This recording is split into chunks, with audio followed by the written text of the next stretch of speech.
Hello, everyone. Welcome back to the second episode of the Warcraft Workshop. My name is Preheat. I'm here with my co-host Jedith. So each week we like to cover a broad range of topics for anyone interested in World of Warcraft. And today we have a very special guest. You may know him from MLG, ESL, AWC, and also another three-letter abbreviation you may have heard of, PvP. The handsome, the talented Venruki. For those of you who aren't PvP enjoyers, why don't you go ahead and tell us a little bit about yourself? So I've been playing World of Warcraft since vanilla, gone through all the expansions, started competing in Arena in the Burning Crusade, but don't only do Arena. I've done lots of different things, dabbled a little bit in Mythic Plus and Mythic Rating, all that good stuff. But yeah, basically went from being a sponsored 3v3 Arena player to Shoutcaster, competed at BlizzCon multiple times, and now I've just been streaming WoW for like the last 10 years. Awesome. So we do have a bit of news to cover here. So Jedith, why don't you go ahead and take us into the news for Season 4 and beyond? There was some trinket tuning that happened that is actually pushed to live now and is actually in effect. So there was a 1-second global cooldown added to things like Manic Grief Torch, Beacon to the Beyond, Balor Velos, and Algathar Puzzle Box. Neltharion's Call to Chaos and Call to Dominant, primary stat reduced. Sure people are going to be upset about that because if you guys played the PTR for Season 4 at all, Hunters were using that trinket and just getting an insane amount of primary stat. When it procced, they were getting like 20,000 primary stat. We'll make sure to include the link down in the description if you want to look more into that. Yep. But other stuff, so we have obviously a new event that's going on now. We've also been able to see some of the hero talents. We talked about those last week with Jack, but Venruki, I want to get your take because I know from your angle, being a PvPer, you probably have a different impression of the talents than most of us who mainly focus on PvE. So why don't you tell us a little about your impressions of the hero talents so far? Yeah, so the hero talents are interesting because I feel like as a PvPer, a lot of the talents that I look at and a lot of the different, what are they called? The different hero talents, I guess. Hero specs? I don't know what to call specs, it either, honestly. Yeah, hero specs, thank you. Like a lot of the specs that I think are going to be absolutely insane in PvP, it seems like a lot of the PvEers are not happy with them. And then on the flip side, a lot of the ones that I think kind of suck in PvP, PvEers are really excited about. So it just goes to show you like what a difficult job Blizzard has kind of implementing all of this stuff because it seems like they have to try to make the raiders happy. They'd have to make the PvPers happy. They have to make the people who do Mythic Plus happy. And everybody wants different things and everyone has a different idea of what everything should do. So I think just from that as like a broad standpoint, like that is definitely a challenge. But I think they've been kind of interesting so far. I think some of them seem absolutely insane. Like one of the Death Knight ones where... The Riders of the Apocalypse? Yeah, they can mount in combat and... they summon all these different NPCs and pets. I would say for some of them, a little disappointed. Like that one, it seems like it's just going to be a bit crazy. And I do wonder if we're going like not the greatest direction in terms of power creep. Like I often get the feedback in my stream, like people wish WoW was like a little bit simpler. And it seems like with these talents, they're doubling down on the craziness a bit. Yeah, absolutely. I got to say my favorite one definitely so far is the Riders of the Apocalypse. The idea of being on your mount the whole time and like Chains of Ice, other things that these guys are doing. The file like moves around with you if you're expecting that. Yeah. Crazy stuff. Yeah. So I mean, you've probably seen also some of them that maybe missed the mark a bit. I know Oracle did for sure. We know that because Blizzard is going back to the drawing board for it. How do you feel about hero talents expanding what a class does in terms of like adding new, maybe like a supporty kind of aspect to it? Yeah, I think it'll be interesting to see how that affects some of the viability and roles of the different classes, I suppose. Oracle, correct me if I'm wrong, is that Shaman? It's Priest. Priest. Oh, Priest. It's like the power infusion thing. Their power infusion like gives people buffs, basically. Or that's how it was working. Okay, so they want to change that. Power infusion, I know, has been a big point of contention in PvE for a long time. But yeah, they're like, let's double down on this. Yeah, for stuff like that, and also like I don't know if you like Trents for Resto Druid. Like in PvP, people don't like them. They don't like NPCs basically that are healing things up. And it seems like Resto Shaman's got hero talents that are specifically for that, where they summon in like these guardians or whatever that copy your spells, and you're gonna have more pets in the arena. So that one's gonna be interesting too. I mean, yeah, the way it all plays out is definitely gonna be yeah, it's gonna be something for sure.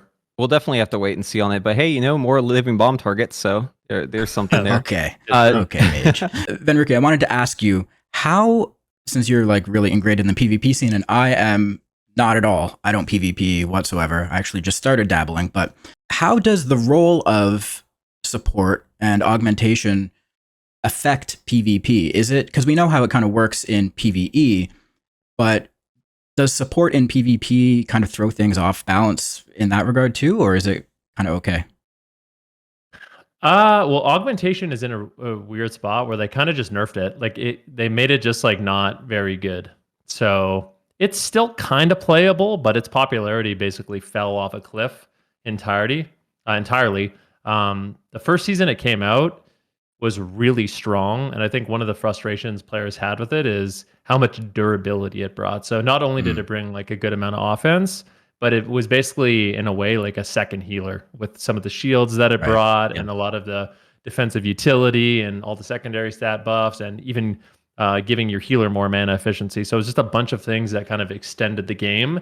And the way it won was by one-shotting. So it felt like some of the issues that we have in PvP right now is it feels like the game can be kind of slow paced until someone dies instantly. And augmentation kind of doubled down on that, where outside of like your one-shot capabilities, you really couldn't kill anything. And then it also just killed you right away. And they've made many changes to augmentation. So they ended up nerfing like their Ebb and Might. So it's not quite as powerful of a team buff. But then compensating it with more like eruption damage and living flame damage. So it could kind of stand on its own 2 feet in terms of damage. But yeah, when it first came out, it was definitely absolutely wild. But now it's been nerfed so much that it's kind of just fallen under the radar a little bit. Yeah. How is it one-shotting people? What was that? Do you know what that setup was? I mean, I think you would just use your Breath of the Eons, Ebb and Might, and then you'd use your Upheaval, Tip the Scales, Fire Breath, and just spam Eruption over and over and over and over. Oh god. Pretty much, yeah. Simple. Yeah, during that short breath window, you're kind of like a real DPS. Aside from that, though, you're kind of just chilling. A lot of the same problems that you're talking about for PvP for augmentation are literally mirrored in PvE. Really? Especially the stuff with like the survivability. Obviously, they nerfed Aspect's Favor quite a bit. That was the talent that gave them the health that they gave other people whenever they used their black aspect. Mm-hmm. So that's been nerfed. Molten Blood, that's one of the absorbs you were talking about. They haven't nerfed Twin Guardian, but yeah, I mean, it's so tanky whenever you play it, you feel like you're just unkillable. So I can imagine that's probably a problem in PvP too. Yeah, the armor buff too would stack. So some people are playing. I actually did this. I played double augmentation with like a punch monk, and we put both of our and what is it? Both the shields on it. I forget the exact name of it. Blistering Scales. Yeah, Blistering Scales. We double Blistering Scales him, and you have more armor than like a tank. Like, oh, it was really funny. I imagine that's probably pretty good against some comps, and then other comps might just not care about that at all. Yeah, I mean, any kind of melee DPS, so any physical damage, just it mitigates so much damage. It's crazy. Yeah, the burst on is pretty good. Have you all had a chance to play the new Pandemonium, the Mist of Pandaria on the PTR yet? I played it a little bit personally. I played it for like a couple hours. I try to like, for myself, I like playing betas, but I also kind of want to just like enjoy the experience when it comes out. So it's kind of weird as a content creator because it feels like the right thing to do is be on the beta and give people an inside scoop. But I feel like it personally ruins the enjoyment for me a little bit for when it actually comes out. Yeah. 100%. This is the exact reason I stopped playing, because I was playing it and I was leveling. I was like, this is pretty fun, but if I go and level all the way up, I'm probably not going to want to do this again. Yeah. And then and then whenever it comes out, I'm just going to be like, I already did that. It's fine.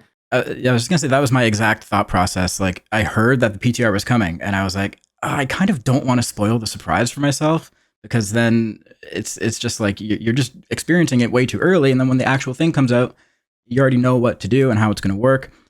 But like you said, as a content creator, if you don't do it, if you don't make content on it, if you don't stream it, those viewers are just watching everyone else. So the first day I ended up streaming it for like 8 hours. And then I had to remind myself, like, this is just PTR.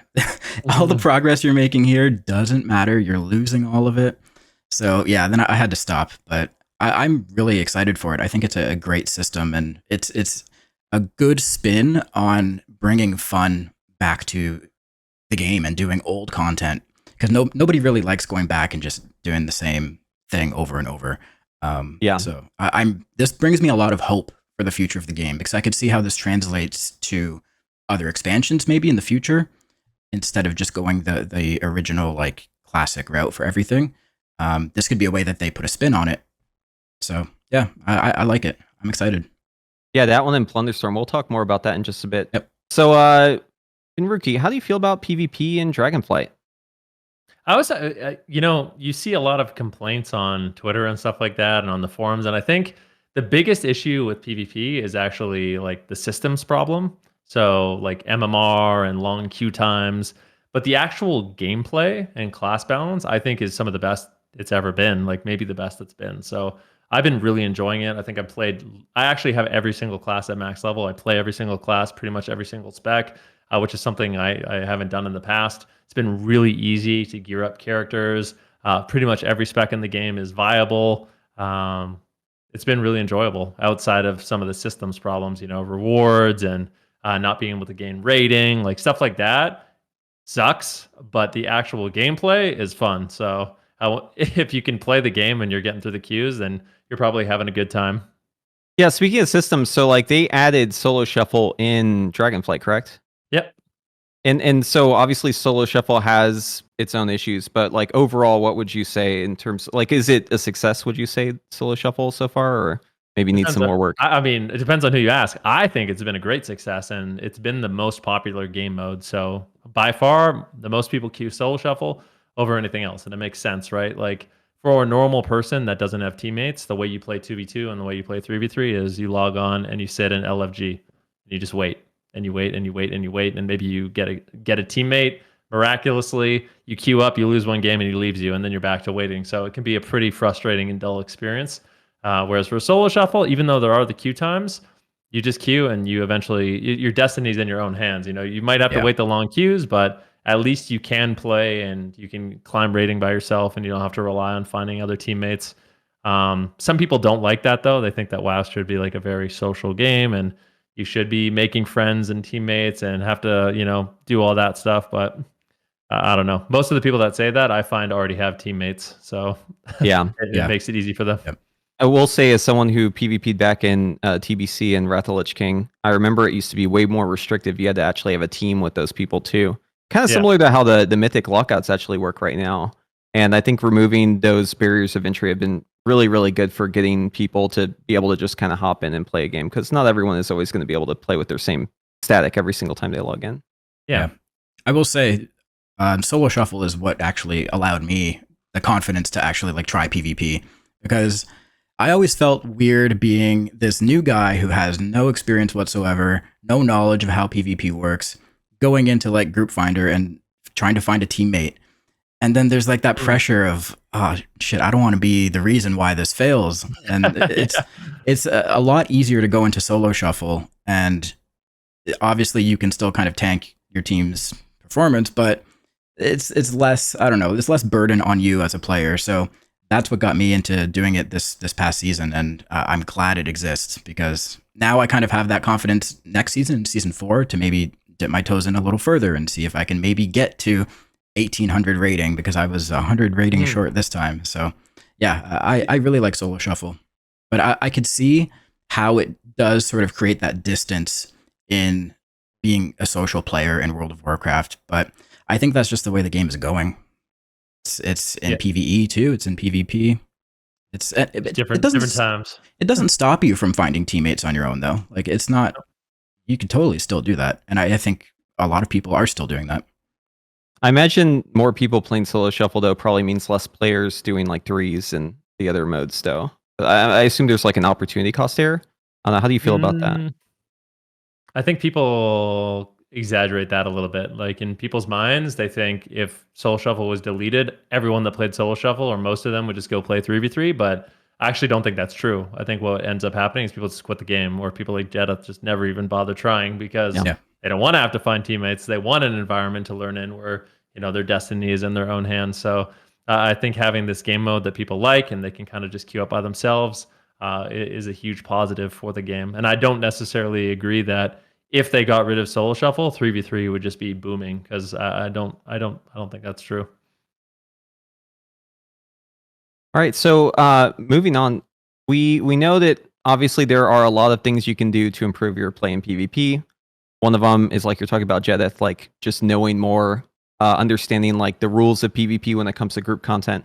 But there is one thing that just immediately will make you better at PvP, which is downloading add-ons. So obviously this is a barrier of entry for players if people aren't super familiar with what sort of add-ons to get, going into it, how to use these add-ons. But I want you to talk briefly, Venruki, about your experience with add-ons and how you feel they're currently impacting the meta of PvP. I think you hit the nail on the head. It's a barrier to entry for new players. That isn't great. And I think it creates like a perfect level of play that makes the game actually less interesting. And that is something that we could debate, but I think when people make mistakes, more interesting things happen in the match. Like, when I used to compete, not to have like a back in my day kind of moment, but back in my day during tournaments, people used no add-ons at all. You couldn't. They were literally illegal in tournaments. So if you played at BlizzCon, no add-ons. You played at MLG, there's no add-ons. Everybody had a completely even level playing field, and there was a certain level of skill that went into that, but it's also made the game a lot more chaotic, right? Like, let's say you think you're going to go for like a full polymorph or a full blind on the healer, and it's on diminishing return or a stun. You're going to stun this guy and take him down and kill him, and you mess up your diminishing return. That all of a sudden completely changes the dynamic of the game. And since add-ons are so prevalent in like tournament play and stuff like that, the level of gameplay has gotten absolutely crazy, where you have all these people that know exactly what's coming. You have healers that are literally like they're quarterbacks, right? Like they just sit there, they go, okay, like when I play with the really good healers that have add-ons, I go, okay, Venruki, I'm in crowd control. You've got Ice Block, you've got Cold Snap, you can use your Greater Invisibility, you can use, all these different cooldowns, and they basically tell you what you have and don't have, and it's like a nice little reminder, but those little reminders used to not be there, and I used to be responsible for keeping myself alive, so it makes it a lot easier for me to live, and just keeps amplifying the level of gameplay. So yeah, I think it makes it really difficult for new players to get into the game, and I think it creates this crazy dynamic where the best players are playing at like such a perfect level, especially for tournaments. It makes it semi less interesting, but that's obviously debatable. Yeah, I feel like also, I mean, if you've got like one of these spaceship UIs where you can see all this stuff, you're fighting someone who doesn't, you're just at like such an advantage immediately. That's crazy. Yeah. I remember I have a distinct memory of one of the first add-ons I got. It was Omnibar. I used no add-ons at all, and the first memory I got was of using Omnibar and tracking Rogue's Shadow Step. So back in the day, like a rogue could Shadow Step kick me, and I would sometimes fake. Like sometimes he wouldn't even have Shadow Step, and maybe his kick wasn't even up, and I would just be sitting there faking, like in anticipation. And once I got those add-ons, and I knew for 100% certainty that he couldn't Shadow Step me because it was on cooldown, or he couldn't Shadow Step kick me because kick was on cooldown, it completely changed the way I look at that game. Like just that one interaction, and now that's amplified by like a million, where you are so certain of everything. You can all in someone who has Cloak of Shadows in 6 seconds. In the past, maybe you thought it was up, so you wouldn't bother. It's just, it's really interesting. So obviously base UI has some of these features. They're working on base UI 2 to improve it, but it's still very, very lacking. There's really no cooldown tracking there. Do you think a lot of these issues, I guess with add-ons, if you were to, let's imagine the future, right? For World of Warcraft, Blizzard says we're doing no more add-ons in PvP. In fact, if you queue into arenas, you get an interface without add-ons, kind of like Plunderstorm, something like that. Obviously, they would need to improve the current UI to bring us up to a certain level. But from what I'm hearing from you, it sounds like a lot of the stuff you would actually not really want to see in that UI. Yeah, I think for me, the biggest part of the Blizzard UI that's lacking is being able to track certain buffs. Like I don't think the base UI does a really good job, especially as we get more complicated with rotations and stuff like that. These little buffs that you have to maintain to maximize your DPS, They're not very apparent within the UI itself unless you do download something like Weakauras, or you download something that you can move those buffs to a more convenient spot to your screen. It just makes it really hard to actually play the game. Like Outlaw Rogue, I don't know if you guys are familiar with Outlaw Rogue at all, but it is it has one of the worst, like in my personal opinion, it has one of the worst, most clunky rotations ever. But if you download a spaceship UI, like there's this Weakora package I got, like my DPS literally doubled or tripled. Yeah. Like it was telling me, okay, you need to use slice and dice. Okay, now you need to roll the bones. Like, okay, you have subterfuge, so you're just gonna spam pistol shot, and it wouldn't let me not use pistol shot if I wasn't out of subterfuge. Like it just basically told me how to play the game based on all these different conditions, and I just thought that was kind of ridiculous that without those, it's just not intuitive at all without Weakauras and without add-ons. But once you get them, it completely trivializes it. Yeah, I watched one of the rogues in my guild play on Outlaw. He does like a screenshot on Discord, and it is crazy the amount of stuff that they're tracking, all these little buffs and extending buffs, and none of it is really showing up on the base UI unless you're just staring up in the right top in a little corner square. the whole time. Yeah, no, that's not going to work. I think in PvP it's an arms race too, because if you're not using those things, your opponent is, right? Yep. So you have to keep up. But I think in a situation where they do actually ban Weakauras and add-ons, the skill requirement might be a bit more reasonable, just from a baseline level, because your opponent doesn't have that advantage as well. Yeah. There's a screenshot that Asmongold put out. It shows like the capabilities of a player. It's like a bad player with add-ons, a good player, or I think it was like a bad player, a good player, a bad player with add-ons, and then a good player with add-ons. And it's like there's these levels to it that gives you such a huge edge. I actually had a question. I don't really know much about private auras, but I know private auras, I think what they are is there's something basically Blizzard implemented to hide certain things from Weakauras being able to track them to make bosses like more complicated or something. Like, do you think that was a success? Oh, okay. So right now the implementation that Blizzard is using for private auras is they just make it so that the Weakauras can't attach to it. So what you instead do is you just create a frame that shows everyone in the group, because you can track it through base UI, and you just show the icon next to the person, and then you use another Weakaura that basically takes an input. So you have a macro. The macro gives input, so you're telling the Weakauras for everyone, hey, I have the thing, and then that's how you get around it. It's just you're just circumventing it by adding a button you press. And the funny thing about this is there's absolutely no way Blizzard can fix this unless they make it so Weakauras cannot interact with user inputs, which would basically make all of UI just not work. So with their current implementation, there's just a very obvious workaround that works for everything. It doesn't work. It's supposed to deter people from doing it, but it's not. It's just people are just taking that extra step. Yeah, and in fact, because it's like a cat and mouse game, right? So as they add these new restrictions, the Weakaura authors are getting more creative with their solutions, and they're actually finding new ways to do things that they hadn't really thought of before that are actually even more advanced. Right? So in a way, it's like it's like they're just powering up the Weakaura authors by adding these restrictions onto it.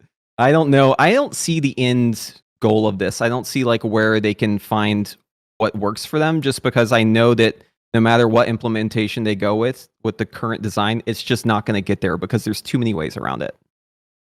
So I think they're just adding extra steps. And it's frustrating too, because on certain raid bosses, you'll spend 20, 30 minutes not even progressing the boss. You'll be progressing the Weakaura because you're just like, okay, is everyone on the right version? Oh, nope, that one guy is on the wrong version. All right, wipe it up. Oh, what you're debugging the whole time. You're like, okay, what went wrong this time? Who didn't press their button? Oh, you pressed your button? Okay, it's a different version. Okay, let's fix the version. Okay, no, now we have this other conflict. So it just adds like this whole extra mini game to WoW that just is not fun. There were three bosses this raid that had that problem, right? There was Smolderon, Tindril, and Farak. All three of those, my guild spent so much time before we even pulled the boss, just like trying to figure out how to get everyone on the same page with the add-ons. It's so demotivating because you just want to raid. You don't want to be you want to play it, mucking around with Weakauras. And you know what's going on. You two know what's going on. That's the crazy thing is like you're like in a guild with lots of smart people and you guys are all figuring it out. Like it's way more worse. It's way worse for like just a normal player. I want to ask you, this is something I hear, but I'm not actually sure of. Do you think that, I think I know the answer to this, but I'm just going to ask for argument's sake and for the viewers. Do you think that Blizzard designs bosses with everyone having Weakauras in mind? They have to, I think, at this point.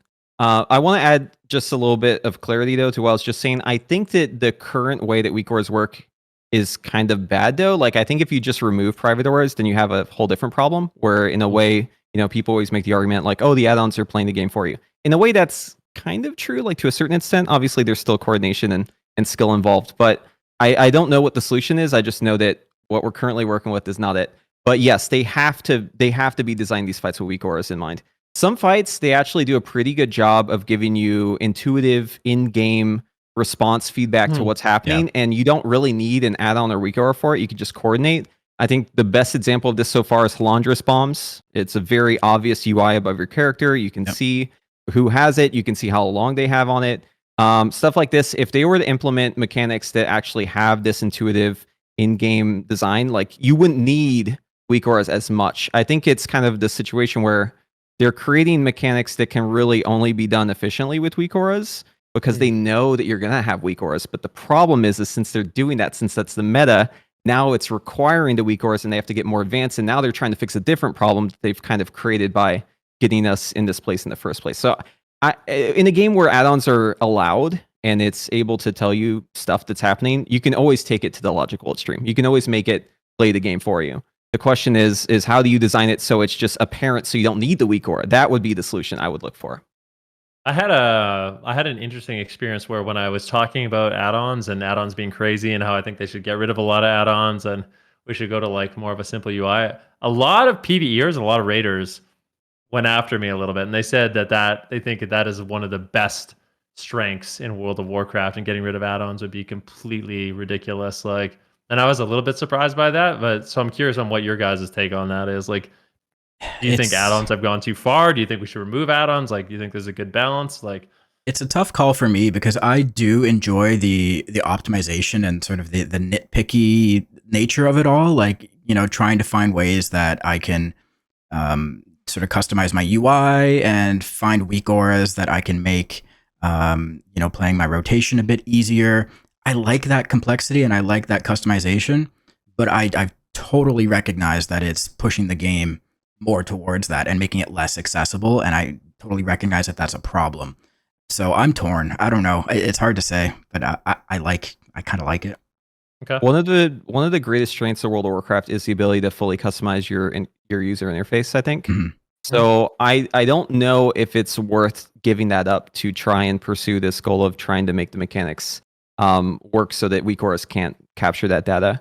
Overall, like, personally, I enjoy Weakauras. I like messing with my UI. I like making it exactly the way I want it. And there's always little things I'll find where I'll fine-tune things, give me more information. I do recognize that some of them are too powerful, right? There's some Weakauras you can download where it's like you suddenly have spidey sense. You can just tell everything that's happening. A mob is targeting you with the spell. Oh, I know what's happening. I can see the spell coming in. I know exactly how long I have to press my defensive. That situation where you get caught off guard because a bunch of mobs just do a random cast and no one kicks. You just die to it and you're like, what happened? That won't happen if you have this Weakaura, right? And so like little things like that I think are too powerful. But again, how do you fix that problem without kind of just destroying the entire UI economy for WoW? So I don't know. I think there needs to be a balance, and I think the cat and mouse game just needs to continue. But I don't think that they've been successful with private auras. I don't think the direction they're going with this is working. Okay. Keep in mind, you're talking to two mythic raiders too. I'm sure, somebody who just does, normal raids or heroic raids or even LFR, they might have a completely different opinion on that. That's a good point. So yeah, like in normal and heroic, I don't think you need Weakauras really at all. I think you can do it just fine for most fights. But on mythic, that's where things get to that level of complexity again, where Blizzard is, like you asked, they're designing it around the assumption that you have Weakauras and you're going to be using them to coordinate this. So yeah, is the game too complex as a whole? Probably. I mean, I think you could easily argue that. Just look at Plunderstorm, for instance, right? I don't really enjoy PvP on live currently, but I used to love PvP. In fact, the reason why I got into raiding originally was so I could get that crazy gear that people had in Battlegrounds, and I could just kill people, like I watched all the old PvP videos. Oh man, Unbreakable. Remember that one? There was like a shaman video. There was the Tauren warrior who was just like one-shotting everyone in the Rathi Basin. That stuff was like so cool when I was first playing WoW. and I wanted to get there, so I got into raiding for PvP, and now I don't really. I feel like there's just too much to know. The complexity with PvP, like especially since there's these extra talents that I don't really interface with, I'm not really familiar with them. I feel like there's so much extra that I have to get my mind wrapped around to understand. I have to know every class's, every spec's special little extra buttons. So, Venruki, how do you feel about the complexity that the PvP talents has added to the game? I think for PvPers it's interesting because like in Legion when they did the great pruning and they ended up removing a lot of like really unique kind of utility that people love. So like grounding totem is one. I know grounding totem was grounding totem and spell reflect were two big ones that were like apparently bugging out some boss mechanics, so I just didn't want them in the game anymore. But all the PvPers are like, hey, these are like literally our favorite spells. Like as a warrior being able to reflect a spell and as a shaman being able to ground a spell, this is like the fundamentals of this class and one of the reasons why I love it. So they added it in PvP talents, and I think there's a lot of PvP talents that are really good. It's interesting that even with just the 3 talents, you feel like that's too much complexity that they've added that you don't really want to have to deal with and you don't really want to have to learn, because you sometimes get this perspective or this opinion from people that they think the game should be completely different. Like they should do separate balancing for Mythic Plus and separate balancing for rating and separate balancing for Arena. And I don't think so. Like it is nice that they sometimes do like PvP specific tuning, or like some of the raid tune, like in the past, for example, like if Arms Warriors weren't that good in PvP, or they were good in PvP, but they sucked in raiding, and then they got buffed for raiding, and then they were just absolute gods in PvP. That's something that used to stick. That doesn't really happen in this expansion, which is really nice. So, that kind of like, little changes in terms of damage, I don't mind, but people that want the game to be completely different, I think that would cause a ton of issues, like where people's classes literally function 100% different in all these different aspects of the game, I think would be really weird.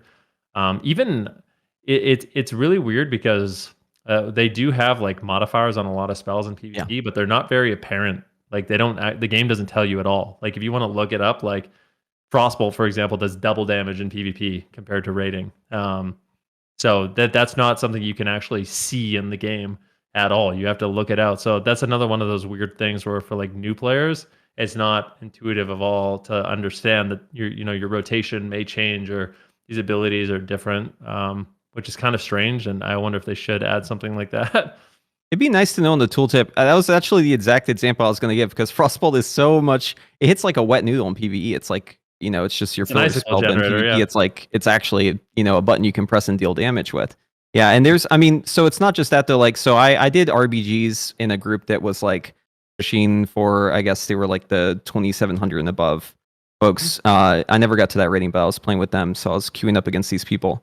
And I felt like there was just so much I need to know, because in a rated battleground, you're not just fighting like 3 other people, you're fighting basically every other class. Yeah. So, and I was playing Boomkin at the time, and there was just like all these little intricacies to it. It was a lot of fun. I enjoyed it like a lot. But I also felt like there was just, you want to talk about like add-ons making PvP good.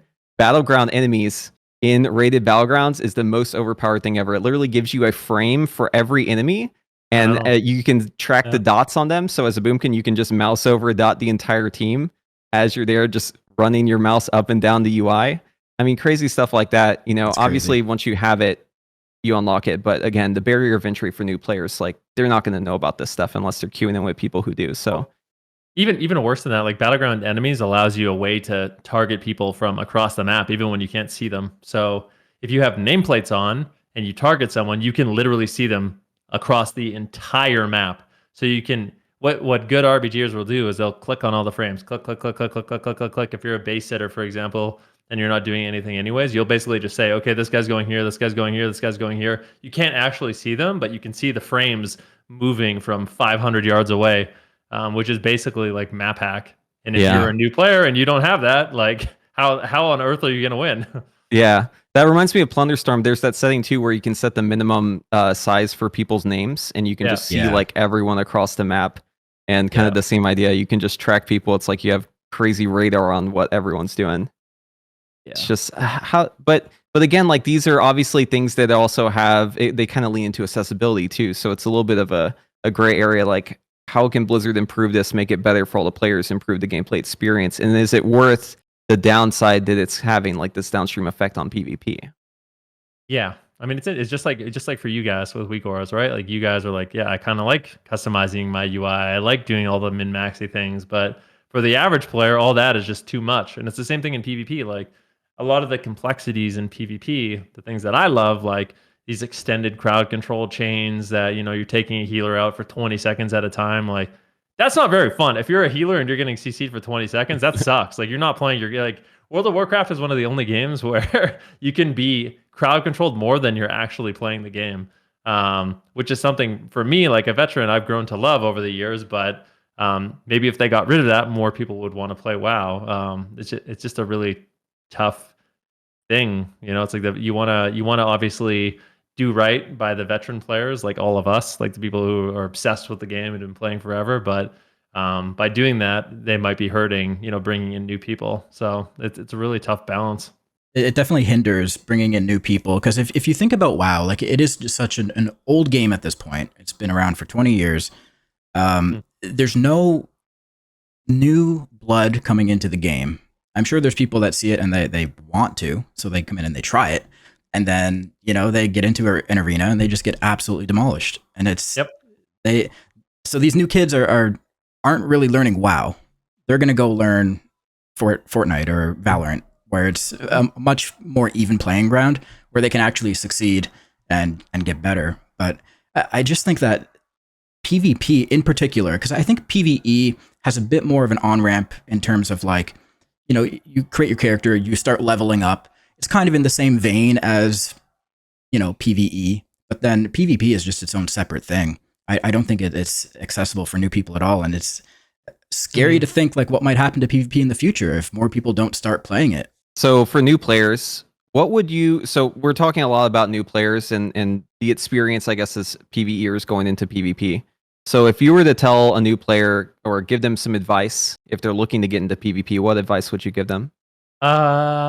Advice for new players trying to get into PvP, I would say like baby steps. Like I think there is such a thing as information. I don't know if this happens in PvE, but I think there's such a thing as information overload. You kind of have to just focus on the basics, like learn how your class works, learn how you deal damage, learn the buttons you have to save you.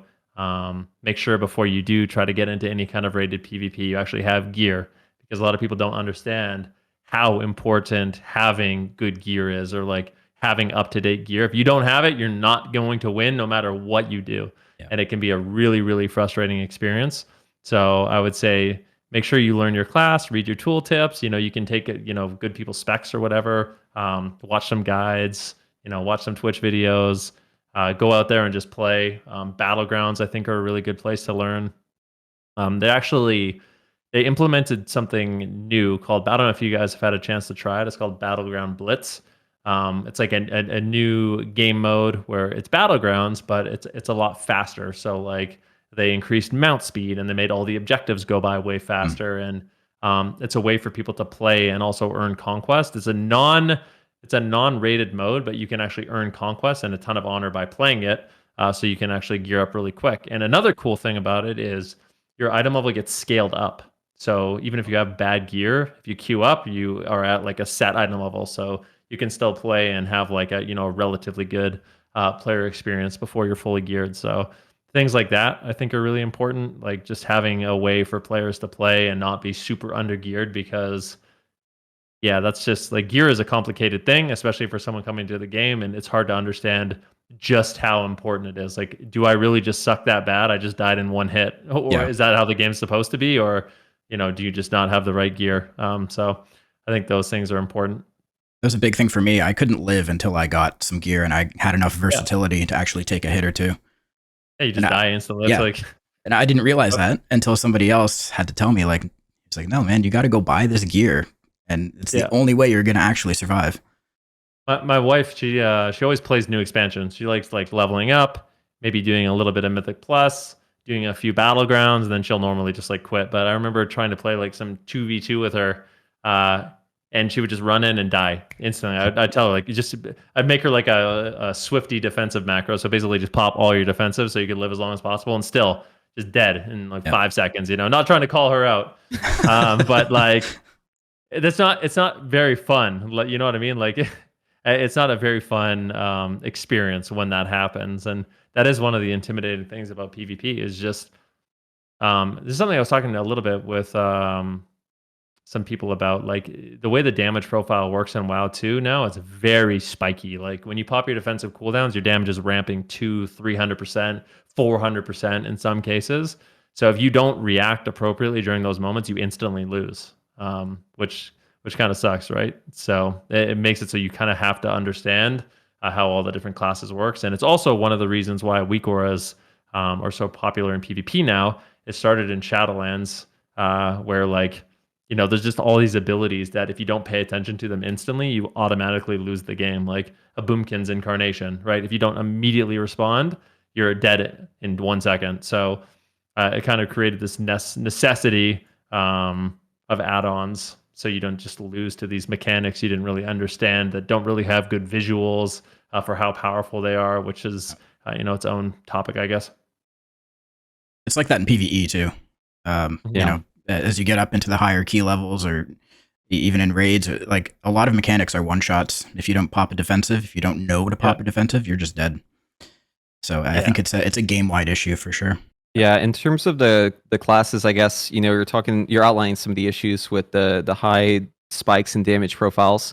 What class do you fear the most in arenas if you're queuing in? I know you mainly play mage, right? So it's probably something that counters mage. Yeah, maybe. It kind of depends on the balance patch. I don't really fear things that one shot me. I fear the things that are just immortal juggernauts, like Outlaw Rogue is an example. Like Outlaw Rogue has an unbelievable amount of defensive capability. It has an unbelievable amount of damage and control and mobility. It basically just has everything.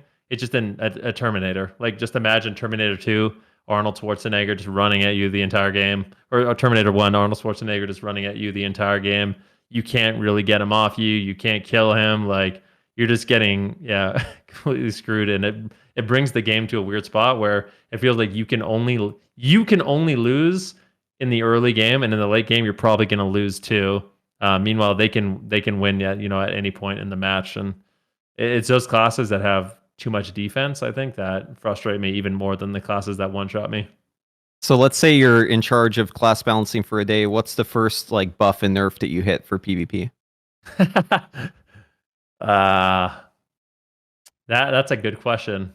What's the first buff and nerf that I hit? I mean, top of the patch notes. It would be like a game-wide thing. Like for me, I would, like, if I could make any change to World of Warcraft, it would be make cooldowns less effective and make consistent damage higher, consistent healing higher, cooldowns lower. So you have more of an even pacing of damage instead of these massive, 200-300% spikes. Like I'm playing Frost Death Knight right now, and Frost Death Knights, they're Obliterate and Frost Strike with no cooldowns. Unironically, hits for like 40-50k. Okay, with sometimes less, like 30 to 50k without cooldowns. And when you use cooldowns, you're just chaining together, 220k obliterates. Plus, you have all this other stuff going on. It literally spikes your DPS by like 400%. So it feels really weird as a DK when you get crowd controlled on your cooldowns. It feels like, okay, now there's this minute-long period where my class doesn't do anything at all. Whereas when you have your cooldowns up and they don't respond, you are just one-shotting the entire team, which I don't think is a really good feeling for the people you're fighting or for yourself. So you're nerfing Frost DK's spike damage? Is that what you're not just by the just upset some people. I'm trying to get some. Yeah, I'm trying to get the. You want to be specific? Okay, you want the nerf rogues and rets. There you go. Everyone thinks I'm a ret hater, so let's just go with it. Dude, ret's so fun. I have a ret alt right now, and man, it is busted. I feel like I'm unkillable. I've got insane burst. I've got to go every minute. Like my guy is just insane, and all the utility too. And and did I mention longer range than Evoker for some reason? Yeah, that's something I have a problem with. But you have as a Evoker main. You have really low mobility on Ret Paladin, so having 20-yard range is totally fine. 20 to 30, a half your moves are 30 yards actually longer than Evoker. Yeah, people don't think about that. Like I don't even classify Ret Paladins as melee anymore. It's a ranged. They're really not. Yeah. I ran some sims, so this is like PvE based, obviously, because it's doing its rotation. But you only lose about 13% of your damage if you stand 20 yards from the target the entire time. So you're missing out on your That's resets on Blade of insane. Justice and your Crusading Strikes. But That's all the actually rest is still insane. going out. It is insane. I know. Yeah. That's so crazy. Obviously, your burst will be a lot less, though, because you're generating less holy power. But still, I think that's kind of crazy. Especially since everything's instant cast, right? You can't stop it. It's just going out. You're barely punished if you have, forced downtime on the boss. Whereas you look at something like Havoc Demon Hunter when they're playing with Cycle of Hatred, where every GCD that you're using, if you're playing that talent, is going towards reducing the cooldown of your I-Beam.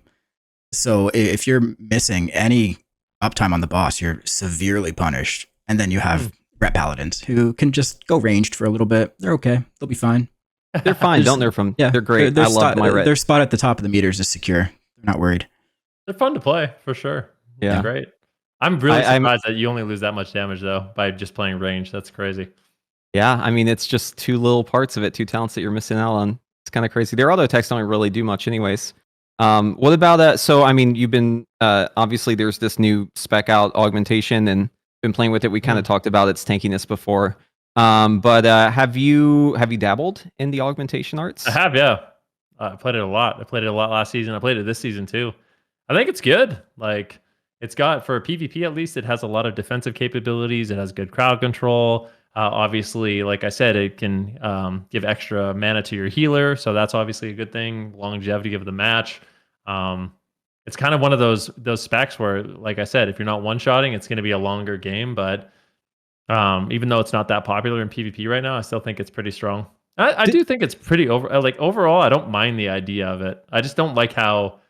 I don't mind the idea that you're like buffing your team. I think it can be pretty interesting. The only thing I don't like is, like I said, all the defensive stuff that makes the game go on for an extra period of time.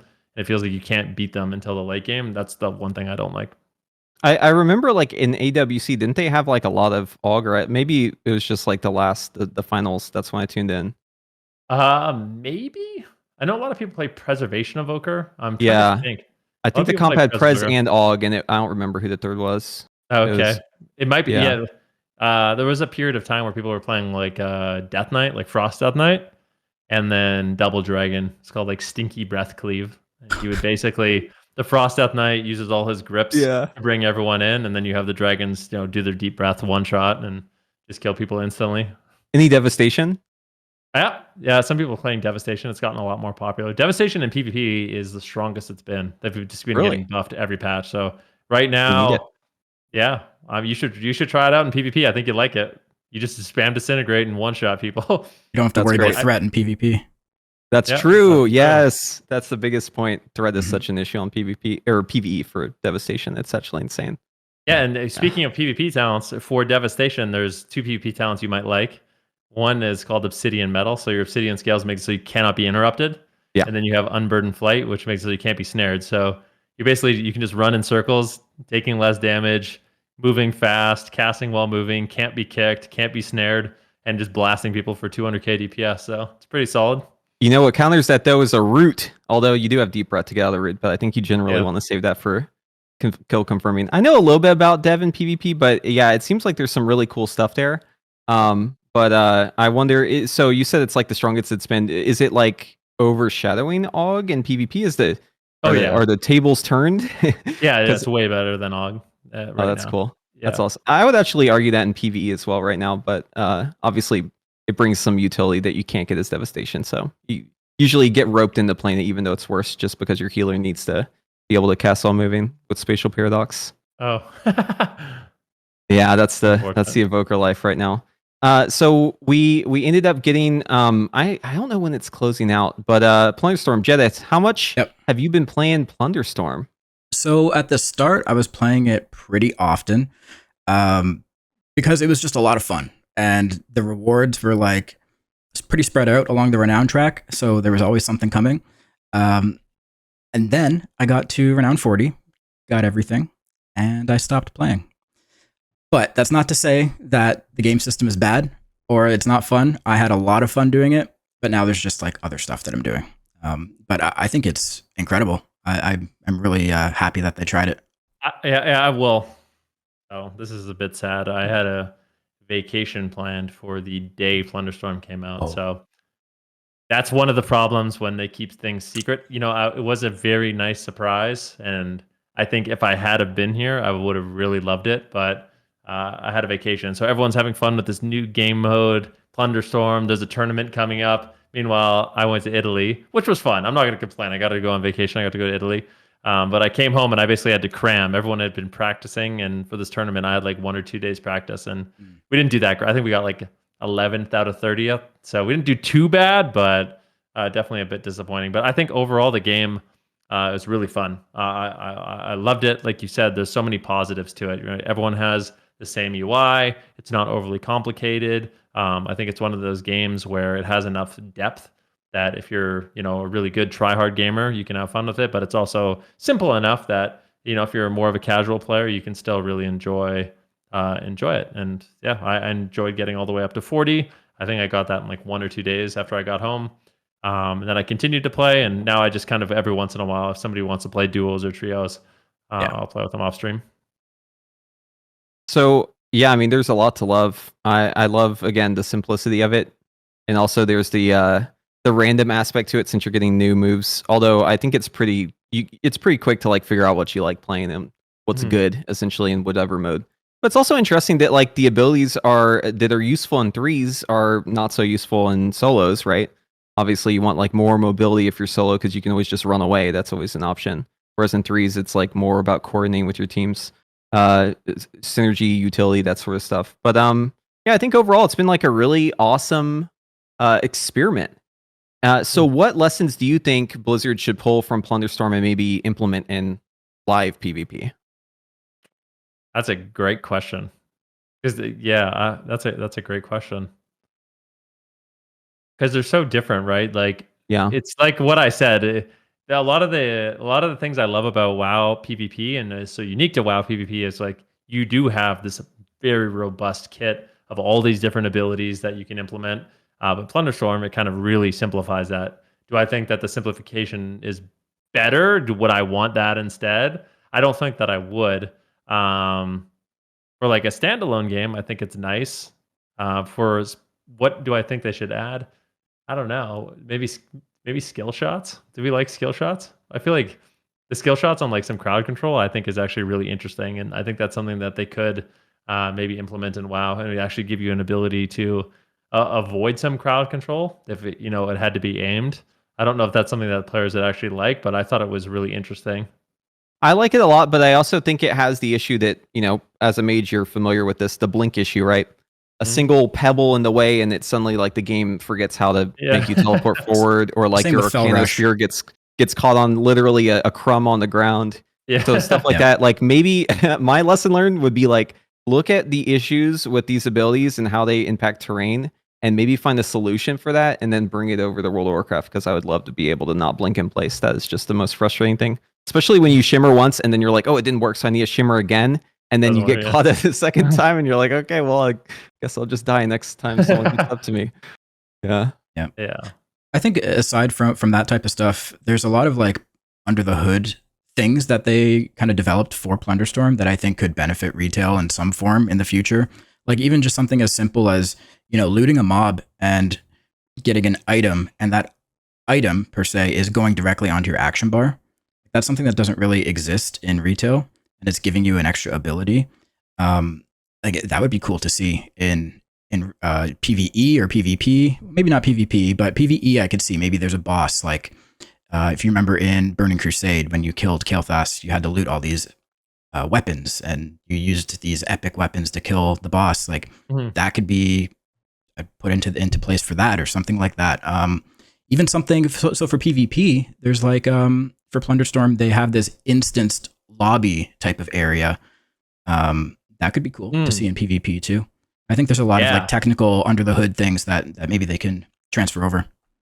That'd be sweet. I imagine like you queue up for a solo shuffle and you have the option to like go to some island where you can duel people and your cooldowns reset, so you can have fun that way, or like something like that, some sort of like death match you could go into, like a big coliseum, and you can just fight other players while you're waiting for the queue. Or even like you said, those items you pick up, I was immediately thinking like in Battlegrounds, instead of like walking over the Berserker buff or the Reju buff, you could put it on your action bar, and then you have that and you can use it whenever you want. That'd be cool. So in this week's episode, we talked a lot about add-ons and ways that you can improve your UI just in our conversation about the effects of add-ons in PvP. But today I want to highlight one specific add-on that's actually relevant for all modes of gameplay. So the add-on I want to talk about is OmniCD, and you can install this and just run it as default without changing the settings and probably get a lot out of it. But I want to show you how to fine-tune this UI. So if you don't have the add-on already, just head over to CurseForge. The link will be in the description below, and then you can download it here. Once you have it installed, you're going to see this interface here. If you type /OmniCD, it'll pop up. Now, the way to fine-tune this is definitely by going by the mode of play. So you can have different settings for all sorts of different instances, like arenas, battlegrounds, dungeons, raids, etc. But I definitely recommend, if you're playing around with this and you want to actually see how it looks, especially if you're standing AFK in Veldraken, you'll probably want to start with the outdoor zone with Swan. So if you go over to one of the modes, in this case, I'm going to click Dungeons. You can see then there's some general settings here, but if you head over to the spell tabs, you can actually see all of the abilities that are baked into this add-on, and it actually has pretty much everything you need already baked in. But if there are spells that aren't included here that you want to add, there is a spell editor where all you have to do is just grab the spell ID from Wowhead, or if you have like a tooltip ID add-on, you can grab it from there, type it in here, click OK, and it will add it to these options here. But once you have the spells chosen, and each one is broken down by class, and then there's also some racial traits, trinkets, etc. Once you have those enabled, if you go over to where it says extra bars, this is where things get really, really interesting. So one thing you can do in extra bars is actually pop out those bars to have them separately tracked. So the most common one is the interrupt bar. You're going to see this in a lot of Mythic Plus. You'll see everyone in the party's interrupt. It's really good to know when people's interrupts are going to be up. That way you know if you need to kick, right? It'll give you the insight into the situations where you're the only kick available. If there's an important cast going off, you need to press your kick button. It also gives you a good idea of how you're spacing out your kick cooldowns so that your entire party doesn't just waste their kick cooldowns all at once and then you have no kicks available. But there are more settings here. So if you click on the number 1 tab and you can go all the way down the list, you can enable these other ones. So you'll see here I have my stops actually listed here. So what I did is I set this up as spell types for crowd control, disarms, racial traits, obviously, so I can have wing buffet and tail swipe here. And then I have those specifically tracked in the spells tab. So anything I want to track is going to automatically populate in this bar. And then that way I can have a separate frame that shows all of the stops. And this is what I recommend doing with this add-on. Create a kick bar, create a stops bar, and then you can just track like the defensive and offensive abilities on the actual party frame. So this is separate from my party frames. That way I can keep track of what all of our stops are and if they're up or not. So yeah, definitely play around with this add-on and get it to work the way you want it. But what I'm going to do is in the description below, if you're interested, I will take my profile that I've been playing with and upload it there. That way you can just have a preset. And obviously if you want to mess around with it and customize it, feel free to. But that way you'll have a good starting point. But anyways, OmniCD is great. Definitely check it out. Gives you a lot of insight, and this is going to be good for pretty much everything. Although I will say in raid, I don't typically use it just because I track raid cooldowns in a different way. But yeah, dungeons, Mythic Plus, PvP, it's a fantastic add-on. Definitely go check it out. This will level up your gameplay. So when it comes to classic, retail, Season of Discovery, Plunderstorm, there's obviously been a lot going on and also a lot of competitions. So what's been your favorite, I guess, in like since Dragonflight came out, your favorite tournament? And it can also be something that maybe you didn't cast or weren't involved in if you just enjoyed it as a viewer. The Weakauras tournament, I think, was awesome. I didn't cast it. I didn't play in it. But just as a viewer, I thought it was really, really awesome. Just the sheer amount of stakes that were on it, how much time and effort these people put into their characters. I thought that was really, really fun to watch. And obviously the stakes were incredibly high. A lot of like the WoW tournaments especially last season, a lot of the WoW tournaments I've been able to cast, especially like the cross region stuff, I think has been really enjoyable. I always enjoy the race to world first. Yeah, everything. I think like as a Warcraft player, like, you know, some people will say that the community is being split in all these different directions. But at the same token, I feel like it's kind of nice that, you know, so many people can find their home, and whether it's like Season of Discovery or Classic Wrath or retail PvP or Mythic Plus, like there's so many different options for people to play WoW or Plunderstorm or, you know, this new event that's happening in Mists of Pandaria. I feel like all those options are kind of nice because it seems like there's so many different ideas of what people want World of Warcraft to be and what is fun for them. And it seems like Blizzard is trying to like cater to literally everyone right now. Yeah, for sure. What's your top AWC moment of all time? At least ones that you were involved in casting. My top AWC moment of all time. Yeah. I have one if you want to hear mine first. Yeah, I want to hear yours. So BlizzCon, I don't remember the exact year. I think it was right before Corona hit everyone. And we were sitting in the front row, and I remember we were watching Troll do like a 2v1 at the very end of the game to win it, and it was like the most insane thing. We're sitting right next to his parents. It was extremely hype. Everyone had all the signs, and then they win the game, and all the confetti blows into the air. It was really just like such a cool moment to be right there in the thick of it. So I'm sure you have a lot of moments like that since you've been kind of involved with esports like AWC for so long. Yeah, I think the first BlizzCon I competed at was in 2010 in Wrath of the Lich King. So it's been 14 years of WoW competitions. It's hard for me to remember the exact one. Gotta put those rose tinted goggles on firmly for this one. Yeah, that was a while ago. Yeah, I still think like one of my favorite moments was back when there was more there's more regions, like so when a lot of the players had to compete against like the Koreans and stuff like that, when you see like Chinese teams and Korean teams and all the different regions kind of had different metas. I believe it was 2013. I think it was 2013. A Korean team won. They were playing. I was in Cataclysm. They're playing Paladin, Hunter, Death Knight. I think it's the only time a Hunter has won BlizzCon. And they kind of came out of nowhere. No one really expected it. And it kind of shocked everyone with this very unique composition that no one else was really running. And they ended up just beating literally everyone with it. I thought it was really cool. Awesome. Yeah, it's always fun to see something just kind of like Dark Horse out of nowhere. Yeah. I'm sure too, like whenever you saw them locking in, you're probably like, what are they doing with this comp? What is this? What are we about to see here? I guess a spectator at the time, yeah. Yeah. I guess also too, like if you're seeing something like that, you're probably not going to expect all the weird ways it can work together. I know like whenever I was first playing Plunderstorm, people were less, I guess, knowledgeable about what the abilities were. Oh, yeah. So like you probably never experienced this since you got into it a little later, but like early on, you could totally pub stomp people with certain abilities because they would not expect what was about to happen. Like I was having a lot of fun with like shield every time. Yeah, like I think one of the first days I was just like lightning or quaking jumping on the people and then searing axing them back when everyone was just playing Firestorm. So everyone else is just flying around with the storms, and I'm just like Goomba stomping people, chopping them with the axe. It was great. Yeah, are people not expecting that Storm Archon has 3 charges to it? They think it's just like one hit and done. Yeah, the third hit hits harder too, so you got to dodge that one. Yeah. I do like the skill shots. I think you have a good point about that. Yeah, the skill shots in Plunderstorm are really cool, and it does add like a different layer to it, because I mean, we're used to just like targeting someone and pressing an ability, and it goes off and it hits them, right? Obviously, you have the rhyme arrow for that, but yeah, that'd be cool to see more skill shots. Although they would need to do a little work to make I mean, it's a really old game. It's a really old engine, so I'm not sure how realistic that is for them. They have some of that stuff. Like Evoker is an interesting one with like deep breath and stuff like that. Like Evoker's, that's one of those mechanics that you can move out of, like a big deep breath coming through. Feels really satisfying to land it as the Evoker, but it's also one of those things that you can dodge and then you feel like you kind of outplayed them. So maybe there should be more mechanics like that.